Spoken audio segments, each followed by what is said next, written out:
አሁን ደግሞ ትንሽ ሀብት ያለው ሰው ምን እንደሚልገራቸው ትንሽ ሀብት ያጠራቀመ ሰው እሳ አባቱ እንደው ትንሽ እንደ መኪናም እንደ ፎቅም እንደው የሞካከረ ሰው የድንጋይ ጥርቅም እኮ ነው ይሄ። እዛ ሰብስቦ ፈልጌ ሲሉት አባ ጊዜ የለኝም በጣም ብዙ ድርጅት ነው ማኔጅ የማደርገውና የሚያዙኝ ነገር ካለ ብቻ ይደውሉልኝ ስንት ብር ነው የሚፈልጉት ይላል። ለመለወጥ እናቅዳለን። ለምን አይሳካልን ነው? አሁን በለመድነው ኃጢአት ሁሉ መላሰን እንወድቅበታለን። ለምንድን ነው ካላችሁ ንቃት ስለሌለን ነው። ንቃት ማለት ሰይጣን ቀድሞ በጣለን ነገር ሊጥለን ሲል ምክንያቶቹን ነቅተን መከታተል ማለት ነው። እሱን ማለት ነው። ምን ማለት እንደሆነ እንገራችሁ። ከቃሉ ጋር ናችሁ? ለምሳሌ አንዲት ሴት በዝሙት ደጋግማ የወደቀች ብትሆን እንዴት መንቃት እንዳለባት ልንገራችሁ። አንድ የሥራ ባልደረባዋ እንዲህ ይላታል፣ ዛሬ በጋራ የምናዘጋጀው ሪፖርት አለ ይላታል። ስንት ሰዓት እንገናኝ? ከምሽቱ 1 ሰዓት ነው የሚመቸው።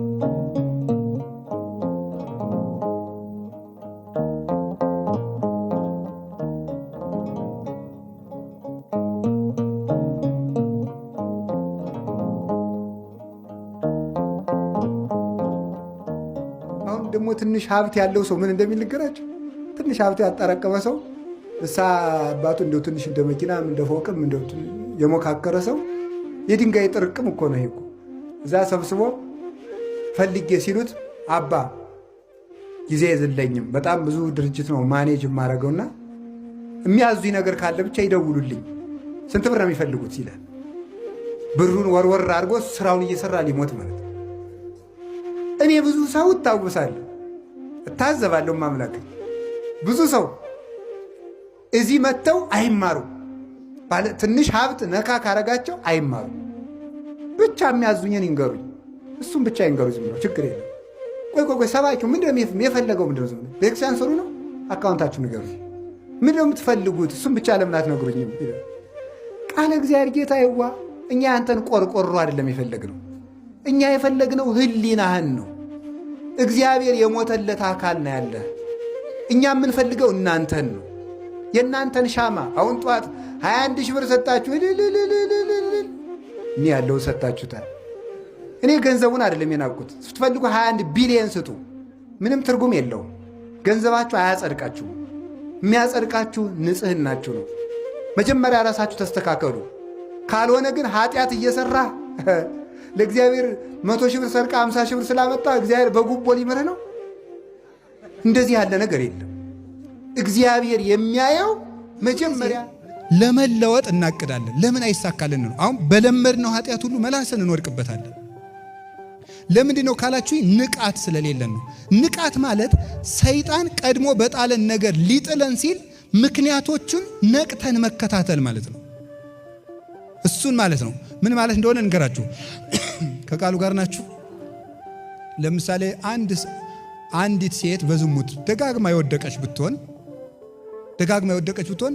እንዴት መንቃት እንዳለባት ልንገራችሁ። አንድ የሥራ ባልደረባዋ እንዲህ ይላታል፣ ዛሬ በጋራ የምናዘጋጀው ሪፖርት አለ ይላታል። ስንት ሰዓት እንገናኝ? ከምሽቱ 1 ሰዓት ነው የሚመቸኝ፣ ቀን ብዙ ስራ አለኝ አላት። ኖ እዚህ ላይ ነው መንቃት የሚያስፈልገው። 1 ሰዓት ካለ ሪፖርቱ 4 ሰዓት ቢፈጅ እስከ ስንት ሰዓት ሊቆይ ነው ከቤት? 4 ሰዓት ላይ እራት ቀምሰ ሄድ ቢባል እስኪ በሉ ስንት ይፈጃል? 5 ሻይ ላፍላለ ቢባል 6። እዚህ በኋላ ምን ይሆናል አልነገርም። መንቃት ማለት ምን ማለት ነው? መጀመሪያ ነገሮቹ ነገር ሊጀምሩ ሲሉ መከታተል ነው። መጀመሪያ ምክንያቶቹን ነው። ተዓቀብ እምንውሳት ከመ ኢትደቅ በአብያት፣ በታላላቆቹ እንዳትወድቅ መጀመሪያ ከጥቃቅኑ ተጠንቀቅ ይላል መጽሐፈ መነኮሳት።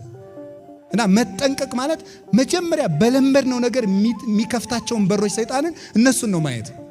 ኃጢአቱ ከደረሰ በኋላ ሰው ሲያበሽቃችሁ ኑሮ ሲጽፍላችሁ የነበረውን ቴክስት ሁሉ አይደል የምታጠፉት? በግምት ነው። ቴክስቱን ሁሉ ማጥፋት፣ ፎቶ ካለ መቅደድ፣ በቃ ምንም የዚያ ሰው የሆነውን ነገር ብር ሁሉ ሰጥቷችሁ ከሆነ ድህነት ይሻለኛል በክብር አይኩራል አይኩራት ሆኖት ማለት ነው። ፍቅር ማለት ወዶ አለመጥላት ነው። እስኪ በሉ ፍቅር ማለት በሉ ምን ማለት ነው? ወዶ አለመጥላት ነው። ወዳጅነትን በጣም አለማበላሸት። ጠብን በጠብነቱ ይዞ ሰኞ ከተጣላን ሰኞ ተጣልተን ነበር ተብሎ የሰኞ ጠብ ይታረምና ማክሰኞ የትናንትናው ፍቅር መቀጠል አለበት። ዛሬ በዛሬነቱ ነው መታረም ያለበት። እግዚአብሔር እንደዚህ አይጸጸትም። በገኔም ብዙ አላደረኩ ነው አይልም። ትናንትን ሰርዞ ዛሬን ያስቀጥላል። ሴቶች ወንድ ሌላ ወንድ በተመኙበት ቀን ከባላቸው ጋር አድረው ልጅ ከጸነሱ ያኛውን ሰውዬ የሚመስል ነው የሚጸንሱ። ተጠንቀቁ ማለት ነው። ስለዚህ ያ እንዳይሆን፣ እንደዚያ ከሆነ ምን ችግር ሊገጥማችሁ ይችላል? ምን ሲባል ያን ሰውዬ የሚመስል ልጅ ወለድሽ እያለ ቢቀጠቅጣችሁ የራሳችሁ ጉዳይ። ስለዚህ ከባሎቻችሁ አንድ ወንድ አንዲትን ሴት በዝሙት ቢመኛት ከዚያ ከሱ ጋር እንድትተኛ ወይም ኃጢአት እንድትሰራ ወይም ፈቃድ እንድትፈጽምለት ቢጠይቃት ሲጠይቃት ምንድን የሚለው? ምን ብዬሽ ነው የሚላት? ወይም ንገሩኝ እንጂ ጠልቼሽ ነው ምንድን ነው የሚላት? ንገሩኝ እንጂ። አቤት እሺ፣ አሁን አንድ ሰው አንዲትን ሴት ስለወደዳት የእሷን ፈቃድ ነው የሚፈጽምላት? የእሱን ፈቃድ ነው የሚፈጽምባት? መውደድ ማለት እኮ ነው ማለት ይኸውላችሁ፣ እንዴት እንደተገለበጠ ማለት ነው። ስለዚህ በጣም እኔ እንደዚያ ካልሆነልኝ ታንቄ እሞታለሁ ሲል ማን ነው እየወደደ ያለ? እሱን ነው እሷን ነው የሚወደው? ራሱን ነው የሚወደው። አያችሁ፣ ራሱን እኮ ነው የሚወደው። ታዲያ ሴቱ ጅል አይደል? እውነት መስሏት ፍቅር እንደው እኔን ወዶኝ ብላ ናላዋ ዝውር ይላል። የወደደ ግን ማን ነው? በሞቴ ንገሩኝ። ራሱን ነው እኮ የሚወደው። አይገርማችሁ? ራሱን ነው የሚወደው። ስለዚህ ምንድን ነው የሚሆነው? ስለዚህ ያችን ሰው ምን እያላት ነው ማለት? የፍላጎቱ ባሪያ እንድትሆን ነው የሚጠይቃት ማለት። የፍላጎቱ ባሪያ መሳሪያ ማለት እኮ ነው። ያከበረ ሰው ግን ምንድን ነው? ሐሳብን አዋህዶ ነው የሚጋባው ማለት። ሐሳብን ከማዋሃድ በፊት ስጋን ማዋሃድ ከቀደመ ራስ ወዳድነት ነው እንጂ ፍቅር አይደለም። እና በዚህ ዓለም ስማቸው ከጠፉ ነገሮች መካከል አንዱ ፍቅር ነው። ስሙን ልም ብሎ የጠፋበት ማለት ሰዎች ስሙን የሚያጠፉት ሰውን ፍትወትን እንጂ ፍቅር አላዘውም። በእውነቱ አንድ ሰው ከማግባቱ በፊት ሴት ምን እንደሆነች፣ ባል ወንድ ምን እንደሆነ ማወቅ አለበት። ታውቃላችሁ አይደል? አሁን ሴት ለምሳሌ የተፈጥሮ ግዳጅ አለባት። በወር የለባትም? በዚያ ጊዜ ሴቶች ያማቸዋል፣ ጠባያቸው ሁሉ ይከፋል። ያንን ሳያውቁ መግባት እንዴት ወይ ሰሞን ጠባይሽ ይከፋል ማለት አይቻልም። ግዱን ያማታል። ይህንን ማወቅ ይገባል። የተፈጥሮ ልዩነትን ማወቅ ይገባል። ሴቶች ምስጋና ወዳጆች ናቸው። ምስጋና ስለሚወዱ ሚስትን ማመስገን ነው ማለት ነው። ጨው የበዛበት ወጥ ብትሰራም ዛሬ የሰራሽው ወጥ እጹብ ነው ማለት ነው። ከሰደቧት ግን ነገ እንጃ የምትጨምረውን እንግዲህ ማለት ነው አጉል ነው። ስለዚህ ምንድን ነው ሴቶች ምስጋና ስለሚወዱ ማመስገን። ወንድ ደግሞ ምን ይፈልጋል? መታዘዝ ይፈልጋል። አይደለም? መታዘዝ ይፈልጋል። ማዘዝ ነው። ለምን? የክርስቶስ ምሳሌ ራስ ስለሆነ መታዘዝ አለበት ማለት ነው። ስለዚህ ባል ሲታዘዙ ይወዳል፣ ሚስት ሲያመሰግኗት ሲንከባከቧት ትወዳለች። አሁን የዛሬው ባልና ሚስት ዋናው ጣው ምንድነው? ጊዜ አይሰጠኝም። እኔም ቁጭ ብሎ ማውራት ደስ አይለውም። በቃ ሌላ ችግር እኮ የለውም። ይህ እኮ ቀለል ያለ ነገር ነው። እናንተ ቁጭ ብላችሁ አታወሩም ወይ? ለምን የማታወሩትና ስጦታ አይሰጠኝም? ይሄ ነው ጣው ማለት ነው። ብዙዎቹ ስለምናገኛቸው ቢሞት ለእኔ ስጦታ ገዝቶ አያመጣም። ይኸውላችሁ ደግ ስራውን እኮ ነው ሴቶቹ፣ ክፉ ስራውን እኮ አይደለም። እንግዲህ ገንዘቧን ይስጠኝ የምትል ለምን ብላ ነው? ይሄ ደግነት አይደለም እንዴ? ስለዚህ ገዝቶ ምን ማድረግ ነው? መስጠት። ውሎ ሲገቡ ስጦታ ማምጣት፣ ማመስገን ደጋጎች ነው። ከዚያ በኋላ እናቶቻችን ችግር የለባቸውም። ለመርዳት ስለተፈጠሩ ማስታመሙን ማን ያስታመማል? ማብላቱን ማን ይፈተፍተዋል? እናቶቻችን በእውነት ችግር የለባቸው። ችግሩ ይሄ ነው፣ ጊዜ መስጠት፣ መንከባከብ። ምክንያቱም እግዚአብሔር ሔዋንን ከምን ይፈጠራል? ከጎን። አንዱ ትርጉም ምንድነው? ጎን የሚሸፈን ቦታ ናት አይደል? ጠብቀው የሚሸፍኑት በደንብ ጠብቀው በጉያ የሚይዙት ሌባ እንዳይወስደው የሚፈለግ ስውር ገንዘብ ነው። ስለዚህ ሚስት ለባሏ ስውር ገንዘቡ ናት ለማለት ነው። ስውር ገንዘቡ ናት እግዚአብሔር የሰጠው። ስለዚህ መንከባከብ። ሴቶችም ምንድነው መታዘዝ። ደረቅ ሴት የሚባላል። ይህ በጣም ነው። ወንዶችም ሚስቶቻችሁን ትረሳላችሁ፣ አታጫውቷቸው። እናቶቻችን እኮ ክብራቸው ባይበሉም ባላቸው ቁጭ ብሎ ማዕድ ማቅረብ ነው። ይህ ደስ ይላቸዋል። እና እሱ በሜዳው በልቶ ሲመጣ ይከፋታል። ሴቱ ደግሞ ደረቅ ናቸው፣ አትታዘዙ። ደረቅ ሴትና ኃጢአተኛ ሰው አንድ ናቸው ይላል ትርጓሜያቸው። ደረቅ ሴት ወንዶ እስኪ ንካኝ አንተም ወንድ ተብለ ሱሪውን ለብሰህ ስትል አቅም እንዳለው ሰው ማለት ነው። ኃጢአተኛ ሰው ደግሞ ኃጢአት እየሰራ እንደ ደረቅ ሴት እግዚአብሔርን በመቅሰፍት በለኝ በለኝ ይለዋል ይላል። በለኝ በለኝ ይለዋል። ደረቅ ሴት ማለት ወሆኮ ኃጥእ ለእግዚአብሔር፣ ኃጢአተኛ እግዚአብሔርን አነሳሳው እንዲመታው አደረገው። እንደ ደረቅ ሴት እንካ በለኝ ብሎ ኃጢአት እየሰራ የመቅሰፍት በትር ያቀብለዋል ይላል። ያንን ነው። ስለዚህ መታዘዝ ይፈልጋል። እየሰማችሁ ነው? እንደዚህ ካረጋችሁ አብራችሁ በጤና ትኖራላችሁ ማለት ነው። ሴቶች መታዘዝ፣ ወንዶች አቤት መንከባከብ፣ ሌላስ ማመስገን። እንደገና ደግሞ ምንድነው ስጦታ አድርጉ። ይህን ካረጋችሁ ነገ ጀምራችሁ በሰላም ነው የምትኖሩ። ይህን አድርጉ። ቁጭ ብላችሁ ሚስቶቻችሁን አውጉ። ዙረት አታብዙ። ከሚስት አቤታችሁ ቁጭ ብላችሁ ብሉ። በየሜዳው እየበላችሁ አትምጡ። ይህን አረጋችሁ። ደግሞ ሴቶችም ደግሞ ታገሱ። ይህን መጠራጠራችሁን ማናት የደወለችልህ ማለታችሁን ማቆም አለባችሁ። ሰው ሲያምኑት ነው እንጂ ሲጠረጥሩት አይወድም። ከጠረጠሩት ምን ታመጫለሽ ብሎ ችግር ይፈጥራል ማለት ነው። እና እንደዚያ ነው። ደግሞ ሴቶችም ጌጥ ደግሞ አጊጡ። እውነቴን ነው፣ ሞኝ አትሁኑ። አሁን ዮሐንስ አፈወርቅ ይላል፣ ሲራክም ይላል ፀሐይ በሰማያዋ እንደምታበራ የሴት ጌጧ በቤቷ ውስጥ ለባሏ ነው ይላል። ሴቷ አሁን ተጃጅሏል። ልቅሶና ገበያ ሴት ሸር ብሎ ይወጣና አቤት ግፋፉ ነው የሚለብሱት። አይደረግም እንደዚያ ማለት ነው። ለምን እንደዚያ ታደርጋላችሁ? ባሎቻችን ጠብቃችሁ አትዙ። ይህ እኮ መጽሐፍ የተናገረው ነው በእውነቱ ማለት ነው። ስለዚህ ያ ከሆነ ሚስቶቻችሁ ባሎት አታቋርጡ፣ እሺ በሉ። በጣም ጥሩ። ንስሐ አባት ይኖራችሁ። ቤተ ክርስቲያን አትቅሩ። በሕገ እግዚአብሔር ተመሩ። ሥጋው ደሙ ተቀበሉ። በቃ ይበቃችኋል። ከዚያ ውጭ ክርስቶስን ልትከተሉ እንጂ አባት ልትከተሉ አይደለም ክርስቲያን የሆናችሁ። የእኔም ተከታይ አይደላችሁም፣ የማንም አይደላችሁም። የማን ተከታዮች ናችሁ?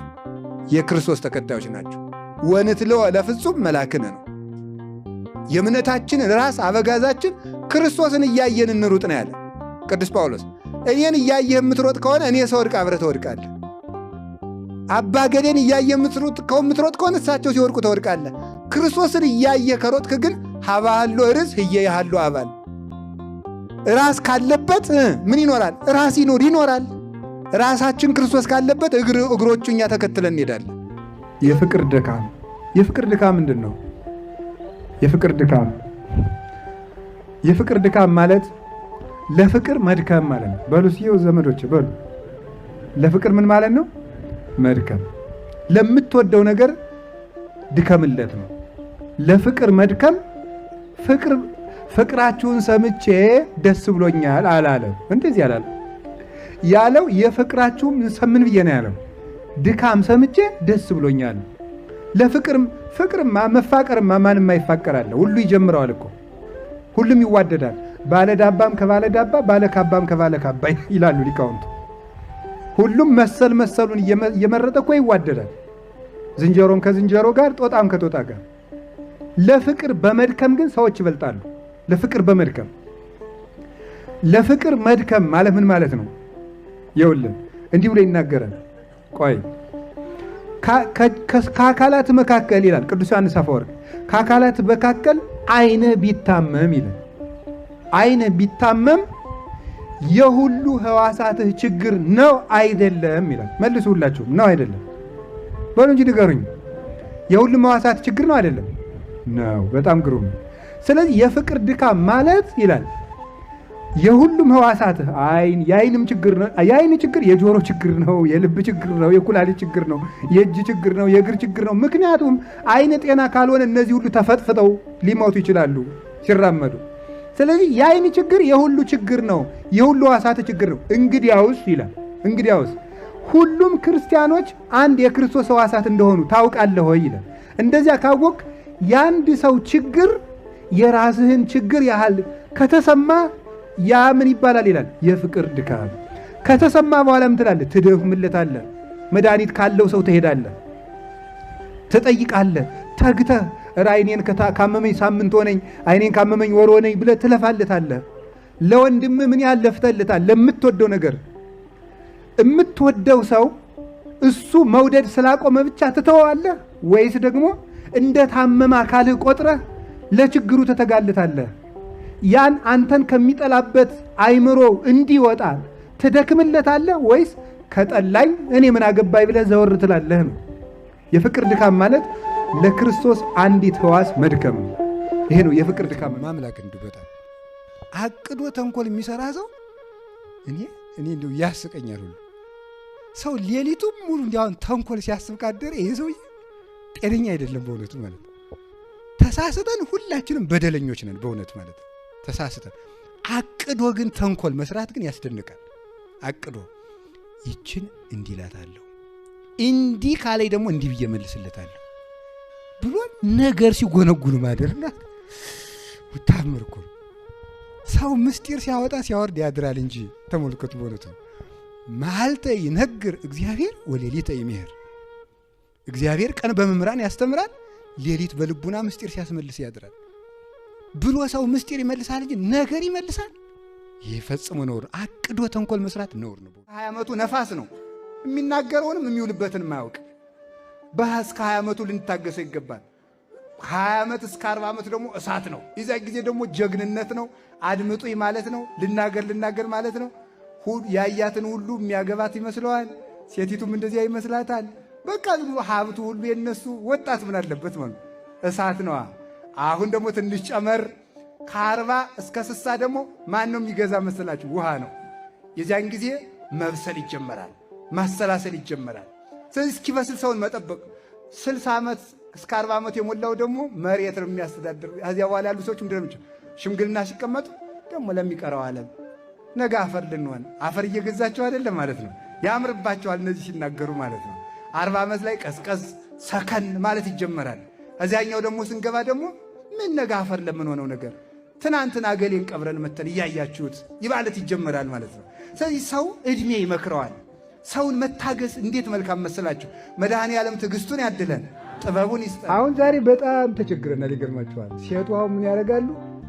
አንዱ ሲጠይቃት አይሆንም ስትል፣ ዘለቀ ሲጠይቃት ከበደን ስትጠብቅ፣ ከበደ ሲጠይቃት አየለን ስትጠብቅ፣ አየለን እምቢ ሲላት ጫላን ስትጠብቅ፣ ያንን እምቢ ሲላት በቃ ገብረ እግዚአብሔርን ስትጠብቅ፣ ያ እምቢ ሲላት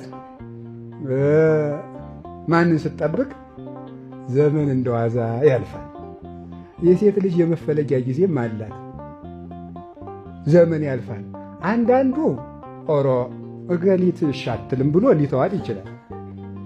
አንዳንዱ ደግሞ ኦሮ እገሊትን የመሰለች ሰውማ እስከ ዛሬ ብቻዋን አትሆንም ብሎ ዝም ይላታል። አንዳንዱ ደግሞ አርጅታለች ብሎ ዝም ይላታል። የዚያን ጊዜ እግዚአብሔርን ባላውርድ የለም፣ ዘመን አልፏል። ድሮ በአግባቡ ማወቅ ነው። አሁን በዚህ ጠንቋዮች ገቡና እንዲሁ አባቴ እንዲሁ ባል እንዲሁ ብሎኝ አይነ ጥላ ልዞች ነው እናቴ፣ አይነ ጥላ ልዞች። እንዲሁ በጊዜ ብታገቡ ይሻላችሁ ነበር። ልክ አይነ ጥላ ልዞች ነው እናቴ፣ አይነ ጥላው ነው አይዞሽ። እኔ እንደዚህ ምንም ውሸት።